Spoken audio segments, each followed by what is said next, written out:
কবিতার শিরোনাম বেঁচে আছি।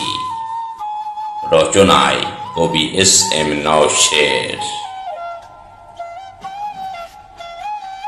বেঁচে আছি শত আঘাতে, বেঁচে আছি প্রতিকূলতার সাথে, বেঁচে আছি চরম অস্থিরতায়, বেঁচে আছি নিদারুণ উন্মাদনায়, বেঁচে আছি জাতির ক্রান্তি লগ্নে, বেঁচে আছি অনাচার অজাচারে মগ্নে, বেঁচে আছি অনিশ্চয়তার চরমে, বেঁচে আছি মানবতাহীনতার ভরমে, বেঁচে আছি নিজেকে পুরোপুরি ভুলে, বেঁচে আছি আশা নিরাশার দোলাচলে, আশা নিরাশার দোলাচলে।